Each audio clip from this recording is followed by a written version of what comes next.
The Gala night sabotage. The hidden CEO is the invisible wife.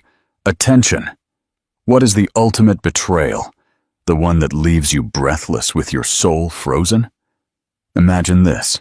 A powerful husband secretly deletes his wife from the guest list of the most important gala of his career. The night where fortunes and reputations hang in the balance. And he doesn't just delete her, he replaces her with his mistress. He wanted her to be invisible, a boring wife with insignificant hobbies he had long outgrown. He told everyone she was indisposed. He thought he had won. He believed he had orchestrated the masterstroke, the perfect disappearance. But what happens when the indisposed wife he just erased from the map shows up not only at the gala, but as the event's principal sponsor? Before we dive into this whirlwind of ambition and revenge, tell us in the comments, what corner of the world are you reading this story from? We'd love to know. And at the end, don't forget to rate it from 0 to 10. Enjoy the story. The air in the exclusive Drake penthouse in Manhattan's Upper East Side was thick, almost museum-like. Stunning, climate-controlled, impeccably decorated with oversized abstract artwork and polished white marble floors that reflected the light of the city. But despite its beauty, it was utterly devoid of life, of warmth. For Harper Vaughn, the silence was the loudest part of her existence. It was a constant hum, a sharp reminder of the chasm that had opened between her and her husband, Gabriel Drake. To all appearances, they were a power couple. Gabriel was a senior partner at the prestigious law firm Sterling. Draper and Pierce, a man whose ambition was as sharp and meticulous as the tailored suits he wore. Harper, to the outside world, was the elegant, modest wife, the perfect hostess, the quiet one. A role she had once played with love, but now wore like a heavy lead cloak. The change had been gradual, a slow erosion over the past few years. Gabriel's successes had inflated his ego until it filled every room, leaving no space for her. He had begun to view her not as a partner, but as an accessory, a beautiful, well-behaved ornament to display at galas and dinners. He had forgotten the woman he married, the brilliant-minded software architect with a fire in her eyes. He had deliberately stopped asking about her work. "It's just some computer thing, isn't it?" he had once said, with a derisive wave of his hand, when a friend asked. "Keeps her busy?" Harper hadn't corrected him. She had let him believe it, allowed him to think her company, Vaughn Innovations, was a small hobby, a passion project she tinkered with from her home office. She never told him when she landed her third round of funding, when her user base passed 10 million, or when Microsoft had attempted to buy her out for a figure that would have made Gabriel's annual salary look like a rounding error. Her silence was her sanctuary, the one part of her life he hadn't managed to taint with his condescension.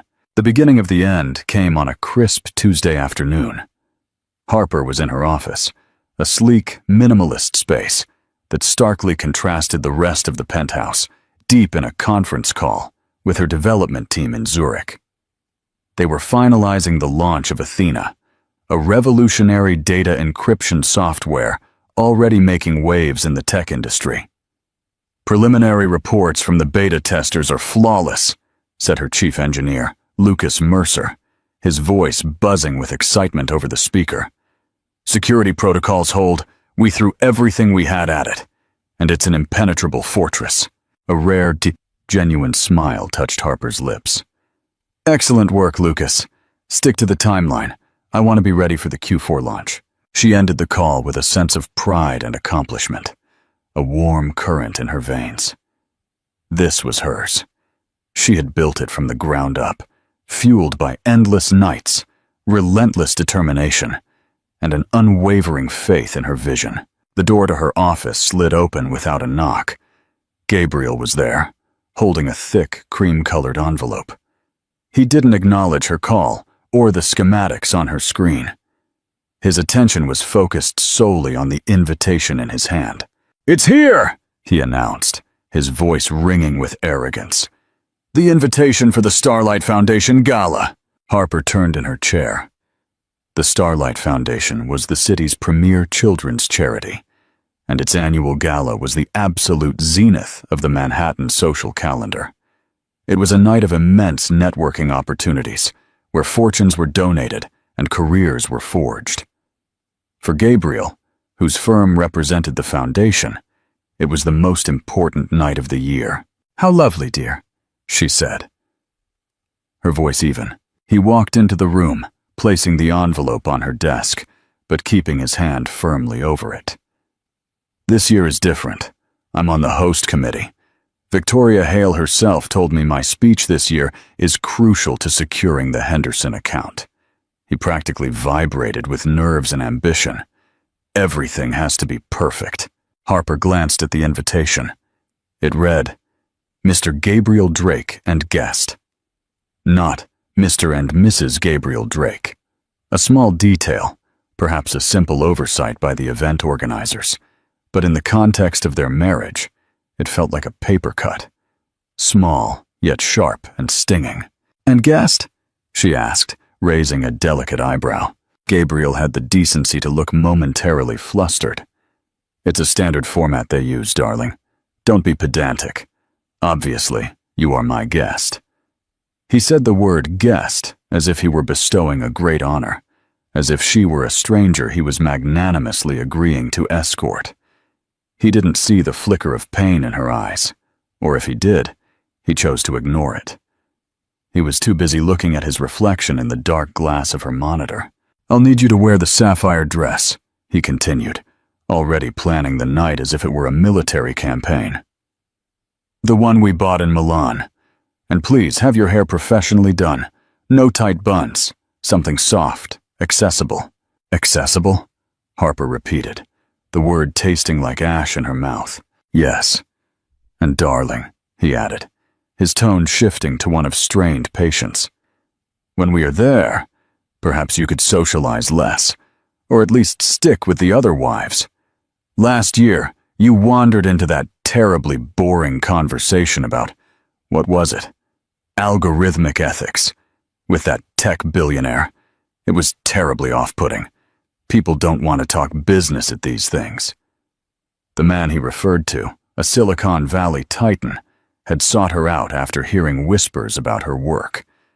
The conversation had led to a lucrative consulting contract for Vaughn Innovations. But Gabriel saw none of that. He only saw his wife failing to play her designated role as a silent, smiling accessory. "I understand," she said, her voice a placid lake over an enraged current. "I'll do my best not to be off-putting." Satisfied, Gabriel finally released the invitation and turned to leave. "Good. This is my night, Harper. Our future at the firm. My path to a named partnership. It all hinges on this. I can't afford any distractions." As the door slid shut, Harper remained staring at the invitation. Mr. Gabriel Drake and guest. A guest in her own life, an accessory to his. The warmth of her successful call with Lucas had vanished, replaced by a familiar, chilling cold. She looked into the monitor's reflection, past Gabriel's fleeting image, and saw herself. She saw the exhaustion in her eyes, but beneath it, a glimmer of the fire he thought he had extinguished. He had called the night his night. He had said he couldn't afford distractions. He has no idea, she thought, a grim sense of resolution beginning to form, how big a distraction I can be. The gilded cage had become a prison, and she was finally ready to find the key. She just didn't realize Gabriel was about to hand it to her himself. Gabriel Drake felt a surge of triumphant power as he walked the hallowed halls of Sterling, Draper and Pierce, located in a majestic building on Park Avenue. The rich mahogany walls, adorned with portraits of severe-faced founders, seemed to approve of him.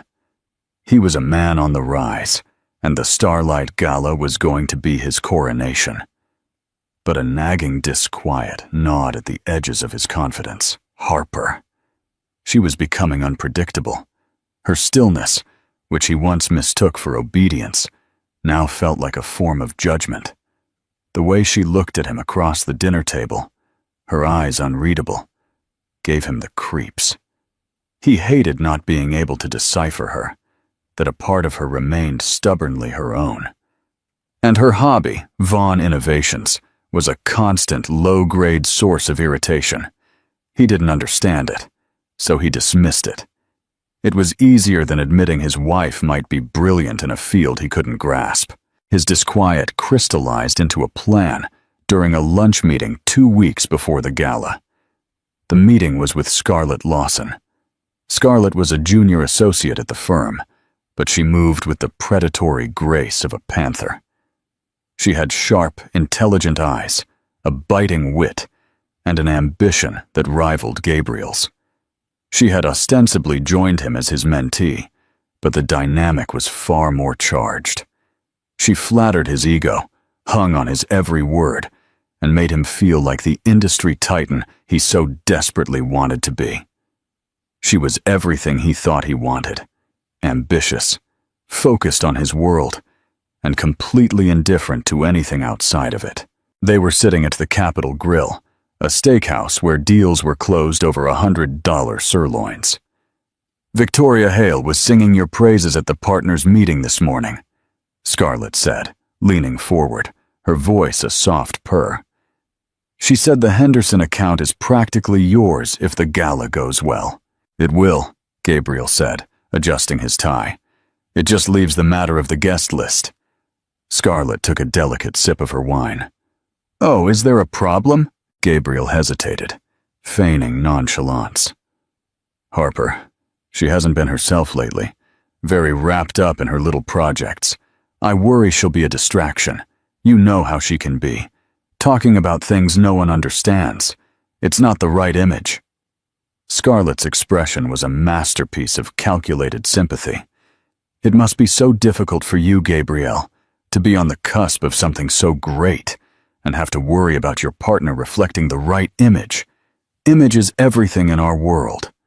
She paused, letting the implication hang in the air. The invitation said, "and guest," didn't it? That's quite flexible. A dark, treacherous seed of an idea began to sprout in Gabriel's mind. He could simply uninvite her. But the fallout, the questions, the sheer domestic unpleasantness of it was a deterrent. "It would be complicated," he said, testing the waters.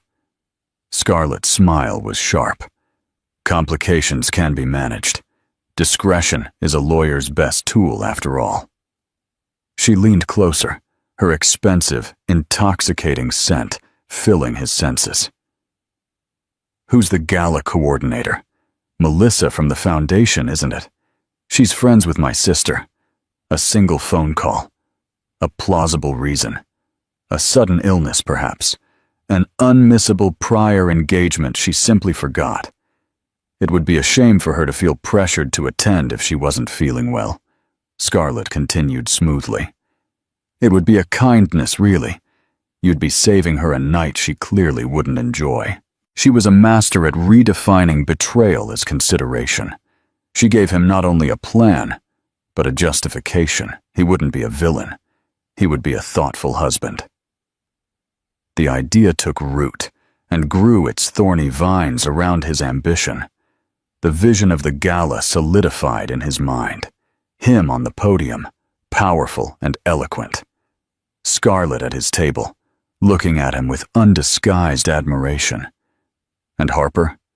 Harper would be home, out of sight and out of mind. Tending to whatever it was she did. The next day, Gabriel made the call. He waited until Harper had left for a rare meeting outside the office. She hadn't bothered to explain it. He closed the door to his study, his heart pounding in his chest. A strange mix of guilt and exhilarating freedom coursed through him. He dialed the number for the Starlight Foundation events office. "Could I speak to the coordinator? Gabriel Drake calling." A moment later, the coordinator's cheerful voice answered the line. "Gabriel, so good to hear from you. We're all so excited about the gala. Your support has been incredible." "Of course, happy to help," he said, his voice smooth as silk. "Listen, I'm calling about a small, rather delicate matter regarding the guest list. It seems there's been a slight miscommunication on my part. My wife, Harper, unfortunately, won't be able to attend." "Oh no, is everything all right?" He let out a perfectly crafted sigh. She's been terribly run down lately, overexerting herself with a personal project. I've been urging her to take it easy, and she's finally agreed.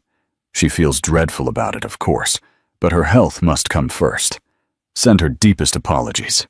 "Oh, poor thing." "Of course, we completely understand," the coordinator said, her voice dripping sympathy. "Please send her our best wishes.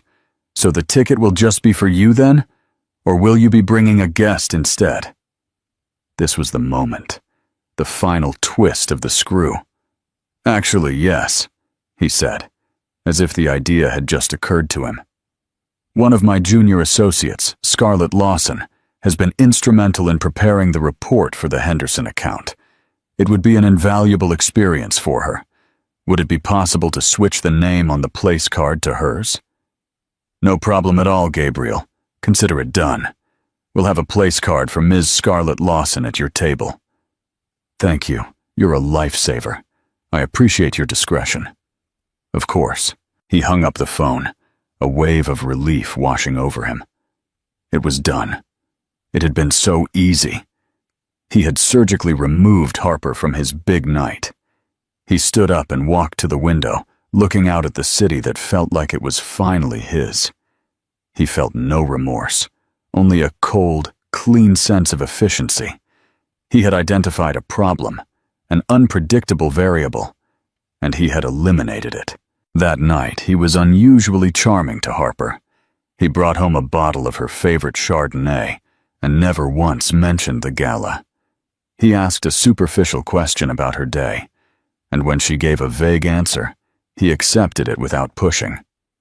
He was playing the part of the loving husband, one last deceptive performance before the curtain rose on his solo act. He watched her across the table, this woman who was now a stranger to him. She was quiet, her thoughts hidden behind a serene facade. He mistook her silence for ignorance. He mistook her composure for passivity. He believed, with the full force of his arrogant heart, that she had no idea what was coming.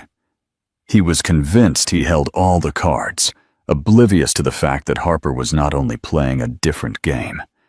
She owned the entire casino. The weeks leading up to the gala were a masterclass in domestic theater. Gabriel was solicitous as and attentive in a way he hadn't been in years, an act of conjugal bliss designed to mask his betrayal. He spoke of the gala with an air of detached importance, never directly mentioning her attendance. He talked about his speech, the seating plan, the importance of the Henderson account, all while carefully avoiding the one topic that should have been central, what she would do that night. Harper, for her part, played her role with unnerving perfection. She listened patiently, offered vague pleasantries, and never, ever asked the obvious question. "What time should we leave?" Her silence was a mirror reflecting his deception, but he was too blinded by his own reflection to see it. He believed he was getting away with it. The discovery, when it came, was not a dramatic confrontation. There were no shouts, no tearful accusations. It was silent, digital, and devastatingly precise. Harper was in her office 1 week before the event, preparing for a quarterly board meeting of Vaughn Innovations. Her company had grown far beyond a hobby. It was now a quiet giant in the tech world, with a board of directors composed of some of the sharpest minds in finance and technology.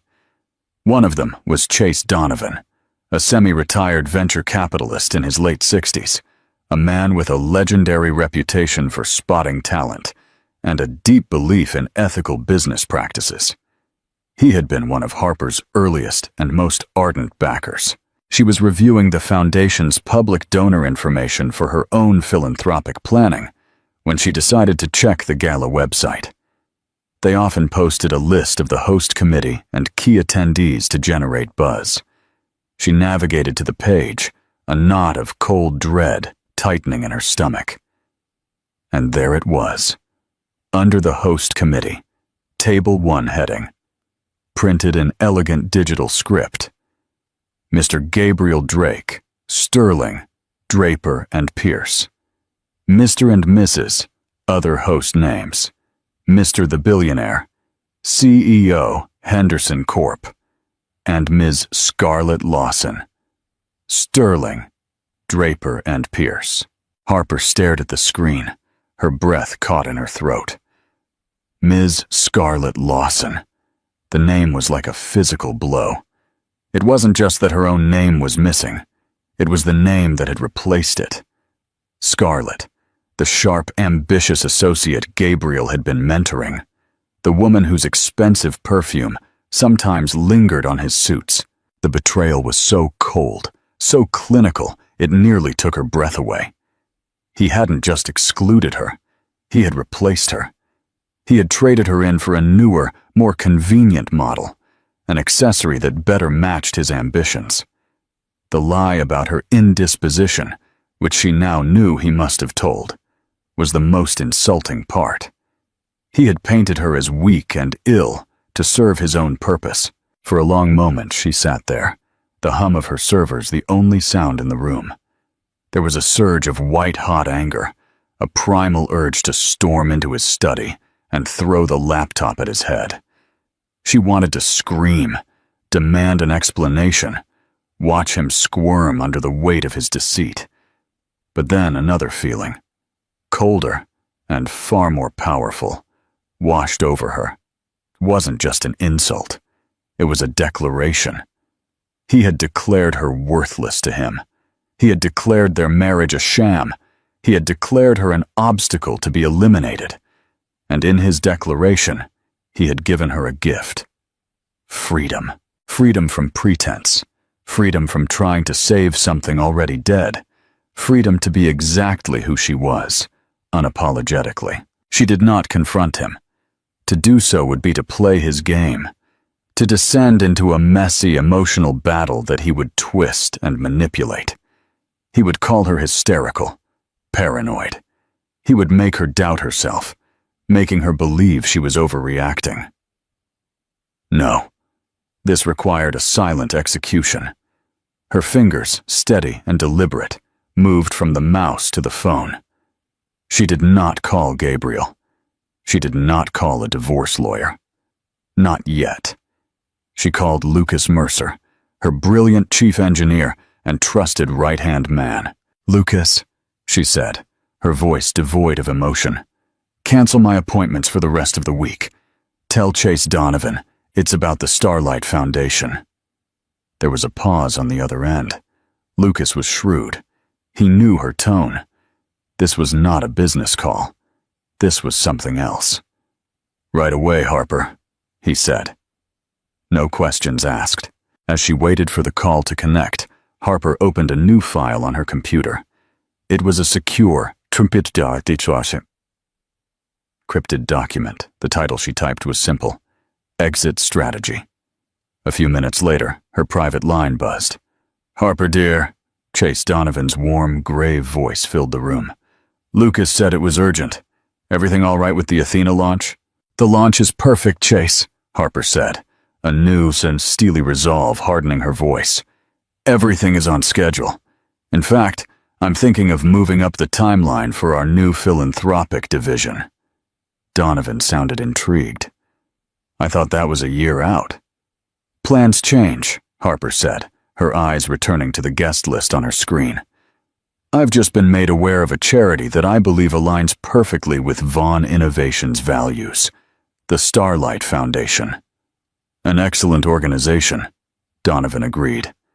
"Blue chip, a little stuffy for my taste, but they do good work with the children." "Indeed," Harper said. "Their annual gala is next week. I understand they are still looking for a primary sponsor for the event. The star sponsor, I believe they call it. The one with maximum visibility. Donovan remained silent for a moment, the gears turning in his astute mind. He knew Harper. He knew her methodical nature. This was not a whim.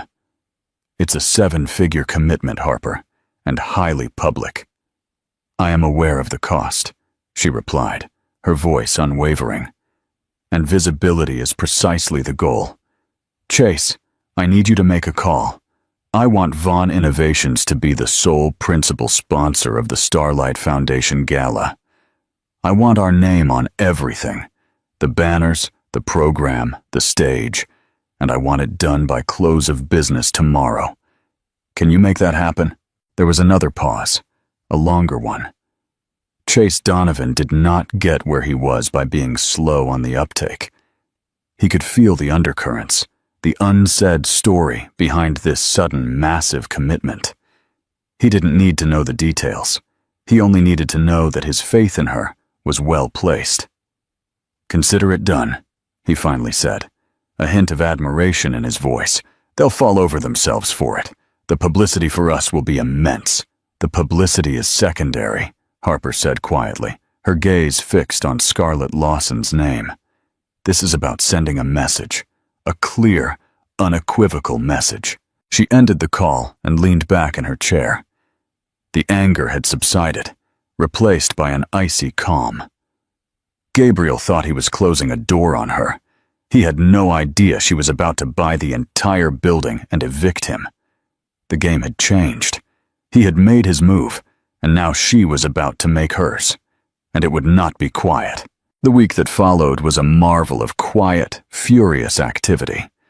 For Gabriel, it was a week of blissful ignorance.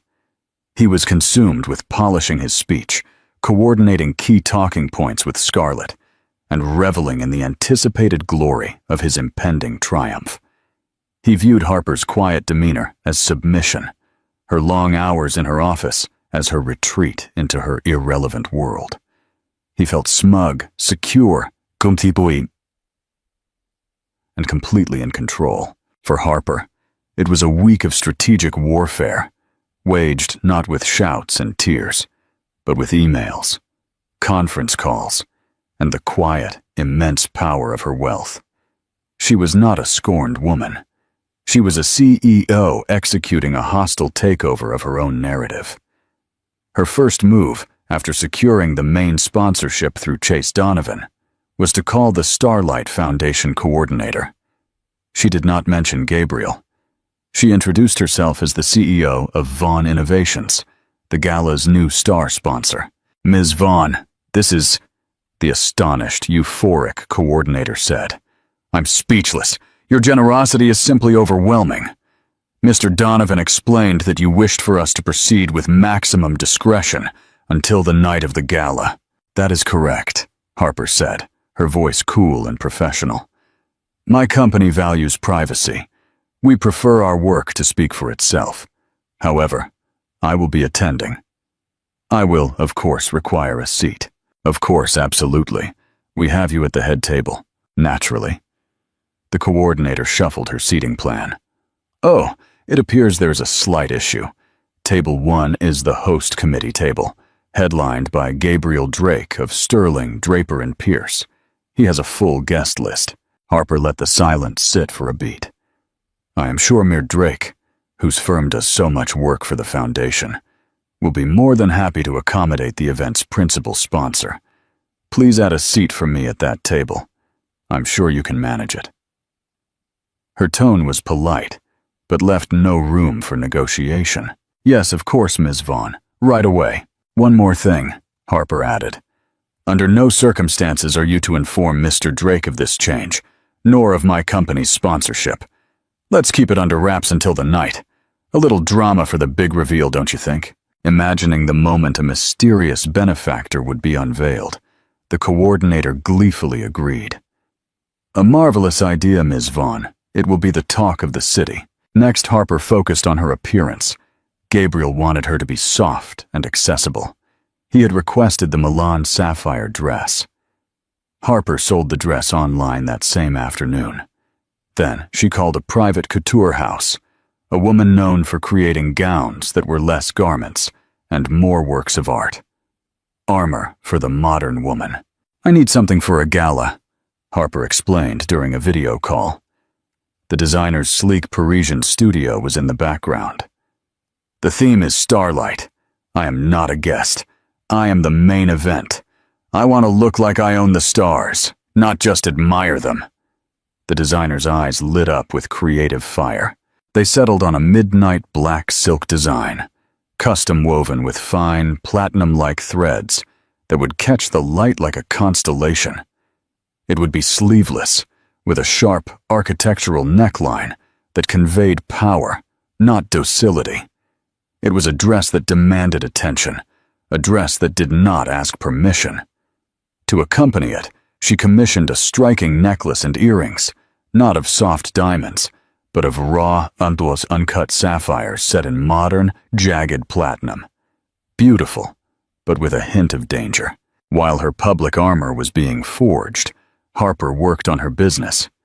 She called a special meeting with her PR marketing team. "Project Athena launches in Q4, she told them, her voice ringing with authority. "But I want the pre-launch buzz to begin next week, specifically on the night of the Starlight Gala. I want a coordinated press release sent to all major tech and business journals precisely at 9 p.m. that night. The release will announce Vaughn Innovations as the star sponsor, and also announce Athena's revolutionary capabilities. I want our stock price to be the second biggest story of the night." Her team, sensing the shift in their normally reserved CEO, rushed to comply, a current of excitement coursing through them. Finally, she prepared herself. This was not just about humiliating Gabriel. That was a byproduct, satisfying, but not the final goal. The goal was her liberation. It was about drawing a line in the sand so deep and clear that he could never cross it again.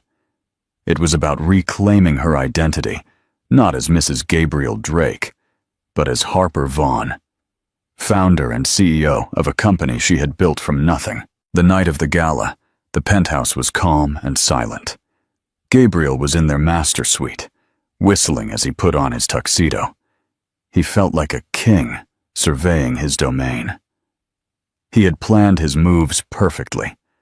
Harper was in the guest wing, an area of the apartment he hadn't entered in months. Her gown was laid out on the bed, the dark fabric seeming to absorb the room's light. Her jewels sparkled on the nightstand like captured starlight. Lucas had arranged a private car to pick her up. She would arrive not with the throng of guests, but at the precise moment of the sponsor reveal. At 7 o'clock, Gabriel knocked on her bedroom door, where he assumed she was. "Harper, I'm leaving now. Scarlett is waiting for me there." From the far end of the long hallway, behind the closed door of the guest suite, Harper heard him. She was standing before a full-length mirror, a vision of midnight and power. She said nothing. Her silence was her answer. Gabriel waited one moment longer, then shrugged, a cruel smirk dancing on his lips. "All right then, have a quiet night in," he said, his voice dripping with false sympathy. He turned and walked out the door, jingling his car keys, leaving his quiet, modest wife behind. He felt a pang of something, but crushed it. It was the price of ambition, he told himself. Harper watched from her window as his car pulled away from the curb, a sleek silver bullet disappearing into the city's bright chaos. She took a deep, steady breath.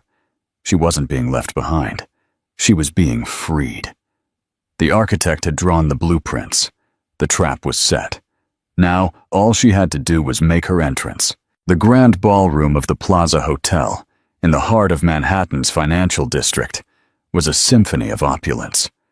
Crystal chandeliers, each the size of a small car, cast a dazzling fractured light over a sea of tuxedos and designer gowns.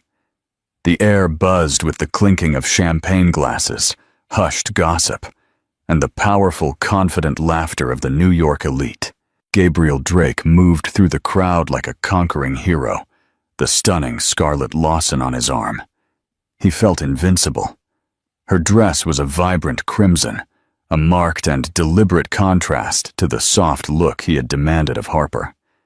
It was a statement, and her presence signaled his new direction. "You really outdid yourself, Gabriel," said Victoria Hale, the firm's senior partner, patting his back. "A full table. Henderson is here. The night is already a success." "We aim to please, Victoria," Gabriel replied smoothly, squeezing Scarlett's hand. "We're just getting started." He sat down at the head table, right in the center, a king presiding over court. He scanned the room, a deep sense of satisfaction settling in his chest. Everything was perfect. Every person was in their place.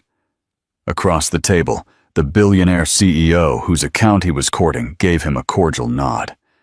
Scarlett whispered something amusing to another partner's wife. There was no sign of Harper, no awkward questions, no prying glances. He had achieved a clean cut. The night unfolded exactly as he had envisioned. Dinner was exquisite. The wine flowed freely, and the preliminary speeches were brief and witty. Gabriel felt the warm glow of success and several glasses of champagne. He leaned into Scarlett, his voice a low murmur. "See? What did I tell you?" "Impeccable," she whispered, her eyes shining. "No distractions, just you." Finally, the moment arrived. The lights dimmed slightly, and the president of the Starlight Foundation took the stage. "Good evening, ladies and gentlemen, and welcome," he began, his voice resonating through the ballroom. "On behalf of the children, we thank you for your incredible generosity tonight. We have raised a record amount, and it is thanks to every single one of you." A round of polite applause swept the room.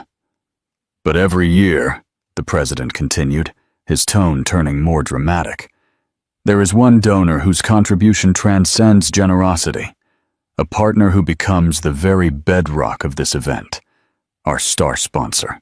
Gabriel straightened, a self-satisfied smirk on his face. He knew who the habitual corporate sponsors were. It would be a bank or a major corporation.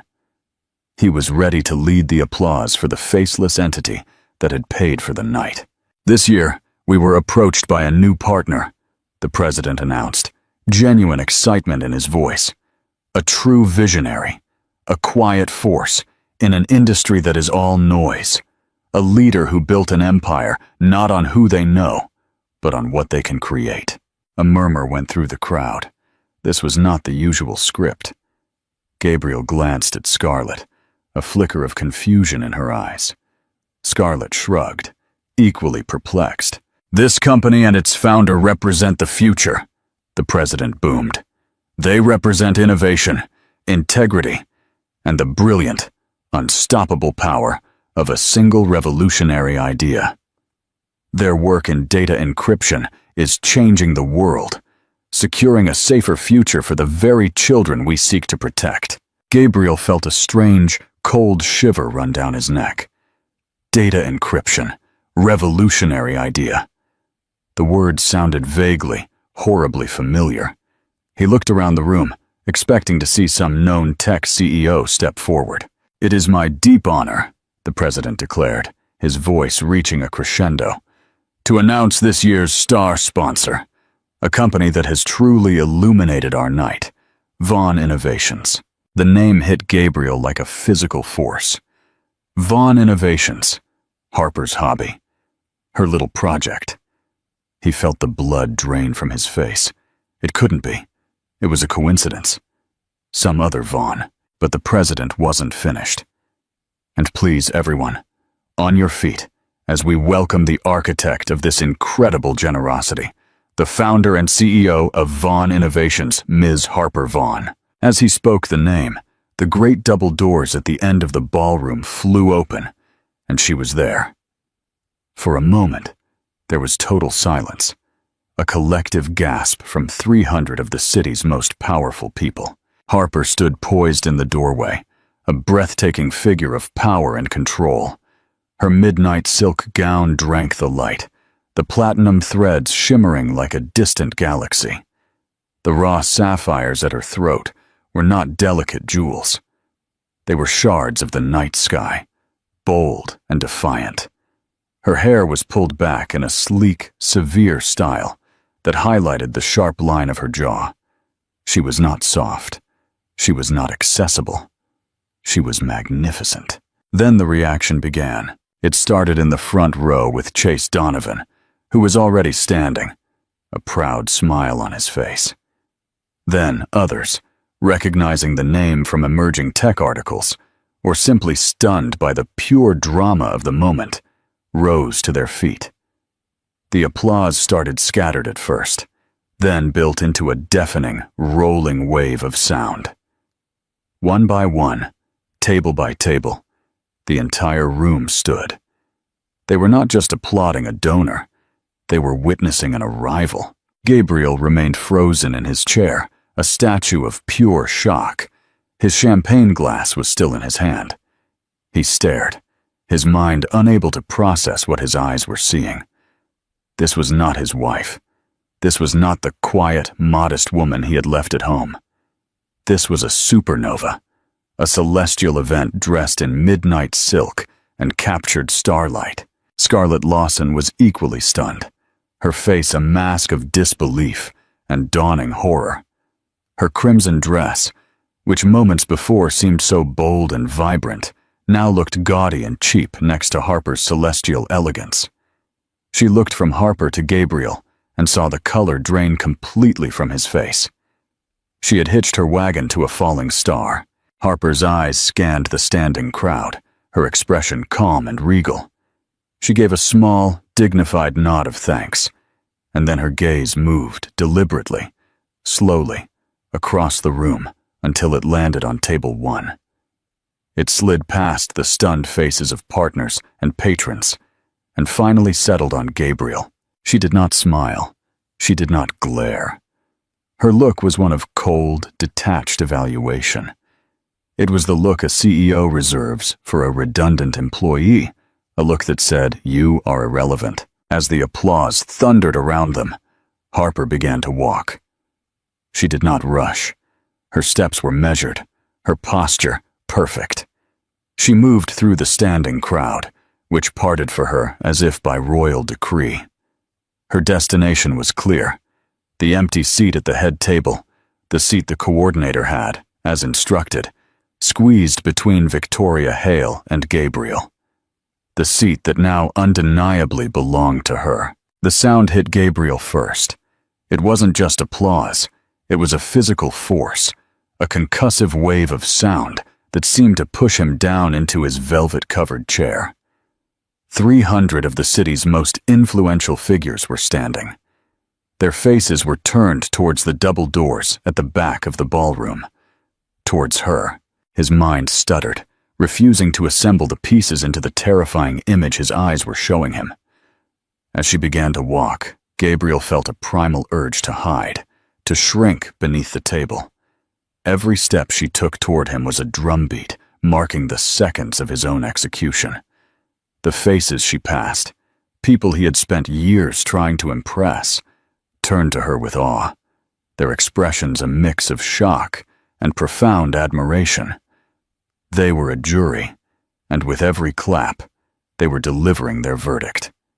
He was frozen in a nightmare of his own making, the lone, seated fool in a sea of standing admirers, next to a woman in a garish crimson dress, who now looked as lost and terrified as he did. For Harper, the applause was distant noise, background music for the single, clear purpose driving her forward. She had spent years navigating rooms like this as a shadow, her presence acknowledged only through her husband. Tonight, she was not an accessory. She was the focal point. She saw faces she recognized, rival CEOs, bank scions, society doyens, their mouths slightly agape. In their eyes, she saw her own reflection, not as Mrs. Drake, but as the powerful, enigmatic Ms. Vaughn, the identity she had forged in silence, now revealed in a symphony of acclamation. Her deliberate, quiet stride brought her to table 1. The air here was thick with unspoken shock. A waiter, his professionalism a small island of calm in the chaos, smoothly pulled out the chair that had been squeezed between Victoria Hale and Gabriel. It was a throne, disguised as a seat. Victoria Hale, a woman whose face was usually an inscrutable mask, recovered first. The flash of anger in her eyes at being so utterly blindsided was quickly replaced by the shrewd calculation of a master strategist. She saw the new chessboard laid out before her. "Harper!" she thundered, her voice a theatrical performance of delight as she seized Harper's hand. Her grip was firm, respectful. "My dear, we are speechless, utterly speechless. Your generosity, your vision, it is a profound honor to have you with us." She was not just being polite. She was publicly aligning herself with the new center of power. Harper tilted her head, accepting the tribute. "Victoria, lovely to see you in such fine form." Her calm reply was a master stroke, establishing that she was not overwhelmed, but completely at ease. She then turned to the Billionaire CEO, whose account Gabriel had desperately sought to win. A gruff, self-made man with no patience for pretense, he was already standing, his smile wide and genuine. He admired strength, and he was looking at its personification. "Ms. Vaughn," he said, ignoring the others to shake her hand. "The honor is all mine. I just read a preliminary brief on the ethical data cipher last month. I had no idea the mind behind it was right here in our city. Gabriel, you old dog. You never mentioned your wife was a titan." The comment was ostensibly a compliment to Gabriel, but the undertone was sharp, questioning. Gabriel felt a wave of heat crawl up his neck. He saw a lifeline and grasped it with clumsy desperation. He pushed himself to his feet, trying to arrange his face into a mask of proud, surprised joy. "Darling!" he exclaimed, his voice a forced, unnatural imitation of delight. "What a surprise! You should have told me you were planning something so spectacular. I was so worried when you said you weren't feeling well." He reached out for her arm, attempting to reclaim his role as husband, the one privy to the secret. Harper moved her arm just slightly, an almost imperceptible motion, but enough so that his hand grasped only air. She looked at him, truly looked at him, and her gaze was cold and clear as Arctic ice. "I wasn't well," she repeated, her voice dangerously soft, yet it cut through the persistent hum at the table.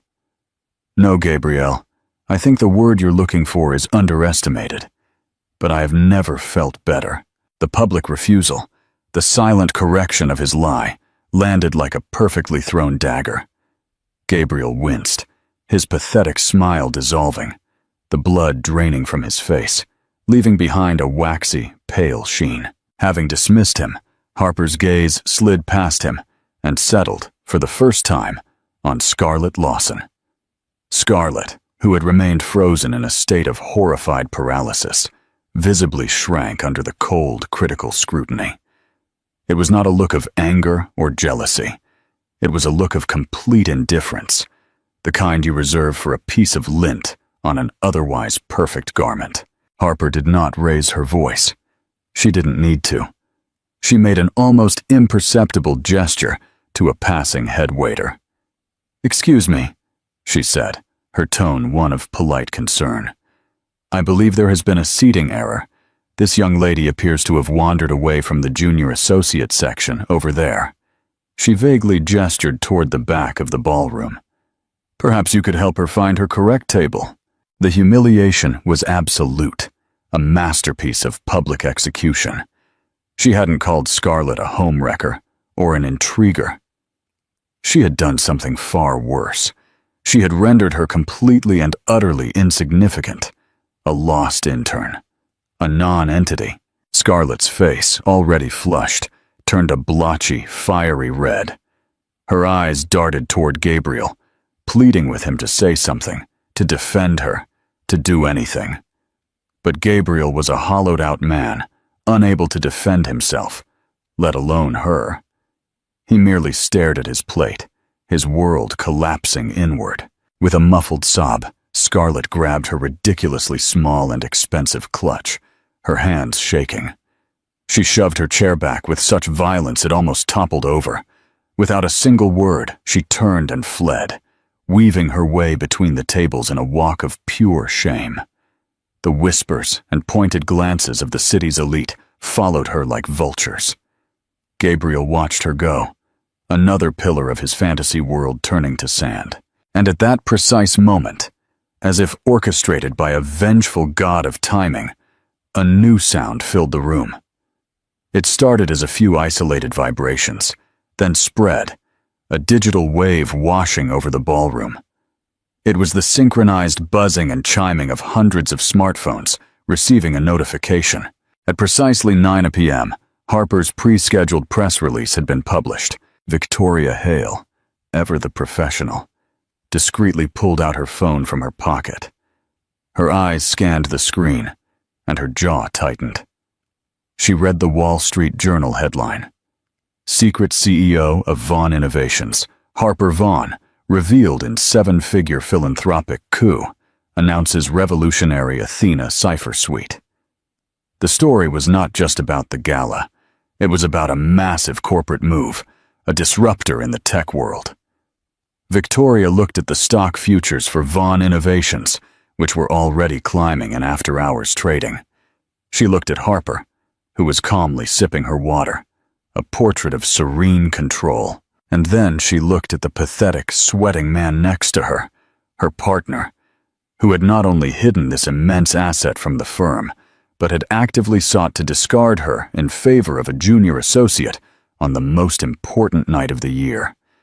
The sheer, monumental stupidity of it was breathtaking. Victoria leaned in toward Gabriel, her voice no longer thundering, but a low, lethal hiss, far more terrifying. Gabriel, my office, tomorrow morning, 7 o'clock sharp. She paused, letting the dread build.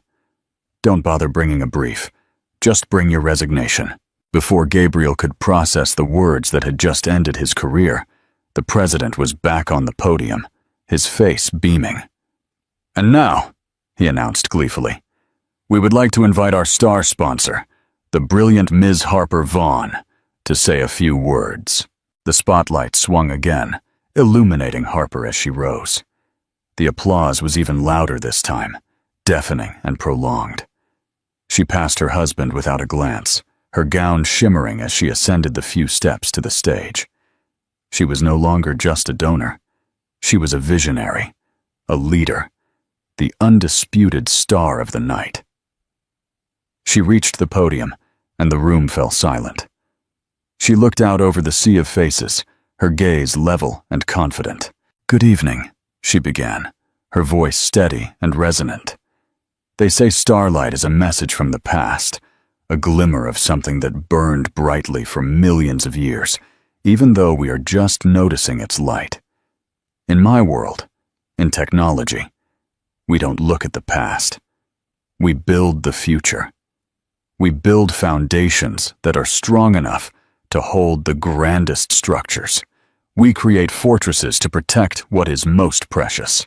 She paused, her eyes scanning the room before briefly, meaningfully, resting on the wreck at table 1.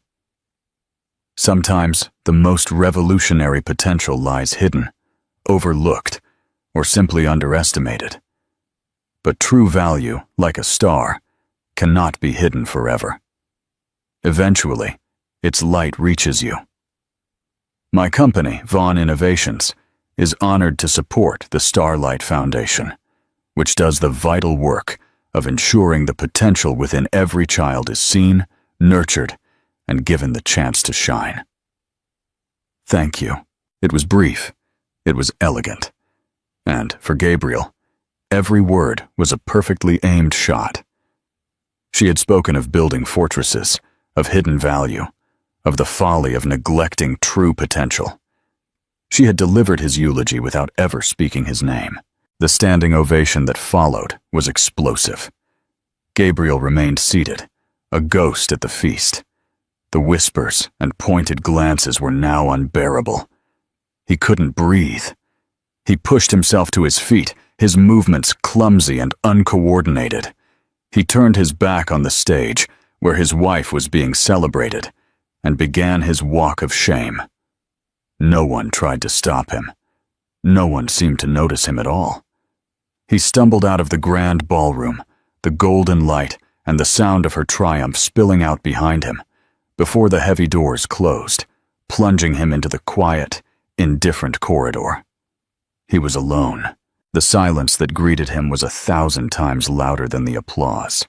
He had wanted to erase her, but in the end, he had only managed to erase himself. Gabriel thought he was playing chess, but Harper owned the entire chessboard. Interaction and calls. What an ending! Harper's quiet, powerful move is the ultimate lesson. The best response to being silenced is to become the one holding the microphone. If you enjoyed this story of icy justice set in glittering Manhattan, do me a favor. Hit that like button. Share this story with a friend who needs a reminder not to underestimate anyone. And subscribe for more stories where the underestimated always have the last laugh. And now I must ask, what do you think Victoria Hale truly said to Gabriel in that 7 a.m. meeting? Leave your best theories in the comments below. P.S. Did you enjoy the Manhattan setting?